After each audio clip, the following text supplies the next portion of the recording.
ವಾರ ಭವಿಷ್ಯ ಕಾರ್ಯಕ್ರಮಕ್ಕೆ ತಮಗೆಲ್ಲರಿಗೂ ಸುಸ್ವಾಗತ ಹಾಗೂ ಸ್ವಾಗತವನ್ನು ಕೋರ್ತಾ ಇದ್ದೇನೆ.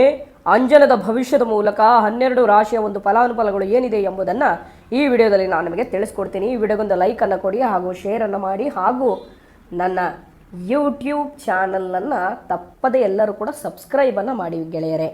ನೋಡಿ, ಮೊದಲನೇ ರಾಶಿಯಾಗಿರ್ತಕ್ಕಂತಹ ಮೇಷರಾಶಿಯ ಒಂದು ಫಲಾನುಫಲಗಳನ್ನು ನೋಡೋದಾದರೆ ಮೇಷರಾಶಿಯವರಿಗೆ ಹೆಚ್ಚು ಹಣ ಖರ್ಚಾಗುವಂಥ ಸಾಧ್ಯತೆ ಇದೆ. ಅಲಂಕಾರಿ ವಸ್ತುಗಳ ಮೇಲೆ ಭಾಳಷ್ಟು ವ್ಯಾಮೋಹಕ್ಕೆ ಒಳಗಾಗಿ ಅಥವಾ ಭಾಳಷ್ಟು ದೂರ ಪ್ರಯಾಣ ಮಾಡೋದ್ರ ಮೇಲೆ ಭಾಳಷ್ಟು ಹಣ ಖರ್ಚಾಗುವಂಥ ಒಂದು ಸಂದರ್ಭಗಳು ಬರುವಂಥ ಸಾಧ್ಯತೆ ಇದೆ. ಹಾಗಾಗಿ ನಿಮ್ಮ ಆರೋಗ್ಯದ ಮೇಲೆ ಸ್ವಲ್ಪ ಜಾಗ್ರತೆಯನ್ನು ವಹಿಸಬೇಕು.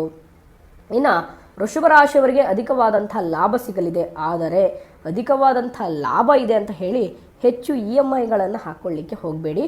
ಹಾಗಾಗಿ ಸ್ವಲ್ಪ ಜಾಗ್ರತೆಯಿಂದ ಇರಿ. ಲಾಭ ಇದೆ ಅಂತ ಹೇಳಿ ಒಂದು 3 ತಿಂಗಳು ಕಟ್ತೀರಾ, 4 ತಿಂಗಳು ಕಟ್ತೀರಾ, ಹಾಗಾಗಿ 5ನೇ ತಿಂಗಳಿಗೆ ಅದು ಭಾಳಷ್ಟು ಸ್ವಲ್ಪ ಕುಂಠಿತಗೊಳ್ಳುವಂಥ ಸಾಧ್ಯತೆ ಇದೆ. ಆದಾಯವು ಕೂಡ ಹೆಚ್ಚಾಗಿ ಬರುತ್ತೆ ನಿಮಗೆ. ಈ ಒಂದು 3 ತಿಂಗಳವರೆಗೂ ಭಾಳಷ್ಟು ಆದಾಯ ಇರುತ್ತೆ.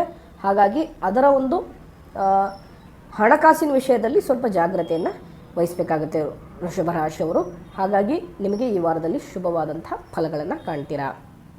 ಇನ್ನು ಮಿಥುನ ರಾಶಿಯವರು ದ್ವಂದ್ವವಾದಂಥ ನಿರ್ಧಾರವನ್ನು ತೆಗೆದುಕೊಳ್ಳಿಕ್ಕೆ ಹೋಗಬೇಡಿ. ಅದು ಒಂದು ಮದುವೆ ವಿಚಾರ ಆಗಿರ್ಬೋದು, ಒಂದು ಕೆಲಸ ವಿಚಾರದಲ್ಲಿ ಆಗಿರ್ಬೋದು, ಅಥವಾ ಯಾವುದಾದ್ರೂ ಒಂದು ಕರಾರಿಗೆ ಸಂಬಂಧಪಟ್ಟಂಥ ಸಹಿಯನ್ನು ಆಗಿರ್ಬೋದು.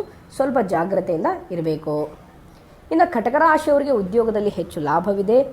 ಉದ್ಯೋಗ ಇಲ್ಲದವರಿಗೆ ಉದ್ಯೋಗ ಪ್ರಾಪ್ತಿಯಾಗುವಂಥ ಸಾಧ್ಯತೆಯೂ ಕೂಡ ಇದೆ. ಸಿಂಹರಾಶಿಯವರಿಗೆ ಸೂಕ್ತವಾದಂಥ ಅವಕಾಶಗಳು ದೊರೆಯುವಂಥ ಸಾಧ್ಯತೆ ಇದೆ. ನಿಮ್ಮ ವ್ಯಾಪಾರ ವ್ಯವಹಾರ ವಹಿವಾಟು ವಿಶೇಷವಾದಂಥ ಲಾಭವನ್ನು ಕಾಣುವಂಥ ಸಾಧ್ಯತೆ ಇದೆ. ಇನ್ನು ಕನ್ಯಾ ರಾಶಿಯವರಿಗೆ ಹೆಚ್ಚು ಯಶಸ್ಸು, ಅದರಲ್ಲೂ ಕೂಡ ವಿಶೇಷವಾಗಿ ಮಹಿಳಾ ಉದ್ಯಮಿಗಳಿಗೆ ವಿಶೇಷವಾದಂಥ ಲಾಭವನ್ನು ಕಾಣ್ತೀರಾ. ಇನ್ನು ತುಲಾ ರಾಶಿಯವರಿಗೆ ಆದಾಯವೂ ಕೂಡ ಹೆಚ್ಚಾಗುವಂಥ ಸಾಧ್ಯತೆ ಇದೆ. ಆದಷ್ಟು ನಿಮ್ಮ ಮನಸ್ಸು ವ್ಯಾಪಾರದಲ್ಲಿ ನಿಮ್ಮನ್ನು ನೀವು ತೊಡಗಿಸಿಕೊಳ್ಳುವಂಥ ಸಾಧ್ಯತೆ ಇದೆ. ಇನ್ನು ವೃಶ್ಚಿಕ ರಾಶಿಯವರು ಸ್ವಲ್ಪ ನಿಷ್ಠೂರ ಮಾತುಗಳಿಂದ ನಿಮ್ಮ ತನವನ್ನು, ನಿಮ್ಮ ಗೌರವವನ್ನು ನೀವು ಕಳೆದುಕೊಳ್ಳುವಂಥ ಸಾಧ್ಯತೆ ಇದೆ. ಹಾಗಾಗಿ ಸ್ವಲ್ಪ ಜಾಗ್ರತೆಯಿಂದ ಇದ್ದರೆ ಒಳ್ಳೆಯದು. ಇನ್ನು ಧನಸ್ಸು ರಾಶಿಯವರಿಗೆ ಸ್ವಲ್ಪ ಕೆಲಸದಲ್ಲಿ ಒತ್ತಡ, ಅದರಲ್ಲೂ ಕೂಡ ವಿಶೇಷವಾಗಿ ಸರ್ಕಾರಿ ಅಧಿಕಾರಿಗಳು, ಅದರಲ್ಲೂ ಕೂಡ ಈ ಪೊಲೀಸಿಗೆ ಸಂಬಂಧಪಟ್ಟಂಥ ಕೆಲಸದಲ್ಲಿದ್ದವರಾಗಿರ್ಬೋದು ಅಥವಾ ಈ IT ಸೆಕ್ಟರ್ನಲ್ಲಿರ್ತಕ್ಕಂಥವರಾಗಿರ್ಬೋದು. ಸ್ವಲ್ಪ ಜಾಗ್ರತೆಯಿಂದ ಇರಿ. ಇನ್ನು ಮಕರ ರಾಶಿಯವರು ಸ್ವಲ್ಪ ಕಠಿಣ ಪರಿಶ್ರಮದಿಂದ ನಿಮಗೆ ಲಾಭ ಆಗುತ್ತೆ ಹೊರತು ಕೂತ್ಕೊಂಡ ಯಾವುದೇ ರೀತಿಯಲ್ಲಿ ಲಾಭ ಆಗೋದಿಲ್ಲ. ಹಾಗಾಗಿ ಶನೀಶ್ವರನ ಅನುಗ್ರಹ ಭಾಳ ಚೆನ್ನಾಗಿದೆ. ಕಠಿಣವಾದಂಥ ಶ್ರಮ ಹಾಕಿ ಕಬ್ಬಿಣದ ವ್ಯಾಪಾರಸ್ಥರಿಗೆ ಹಾಗೂ ಉದ್ಯಮವನ್ನು ಮಾಡೋರಿಗೆ ಮತ್ತು ಚಿನ್ನದ ವ್ಯಾಪಾರಸ್ಥರಿಗೆ ವಿಶೇಷವಾದಂಥ ಲಾಭವಿದೆ. ಇನ್ನು ಕುಂಭರಾಶಿಯವರಿಗೆ ಅನುಕೂಲವೂ ಕೂಡ ಆಗುವಂಥ ಸಾಧ್ಯತೆ ಇದೆ. ಭಾಳಷ್ಟು ನಿಮ್ಮ ಕೆಲಸಕ್ಕೆ ಯಾವುದೇ ಅಡೆತಡೆ ಇಲ್ಲದೆ ಸರಾಗವಾಗಿ ಸಾಗ್ತಾ ಹೋಗುತ್ತೆ. ಇನ್ನು ಮೀನರಾಶಿಯವರಿಗೆ ಬೆಂಬಲ, ಹಿಡಿದಂಥ ಕೆಲಸದಲ್ಲಿ ವಿಶೇಷ ಲಾಭವನ್ನು ಕಾಣುತ್ತೀರಾ. ಇಷ್ಟು ಈ ವಾರದ ಒಂದು ಫಲಾನುಫಲಗಳು.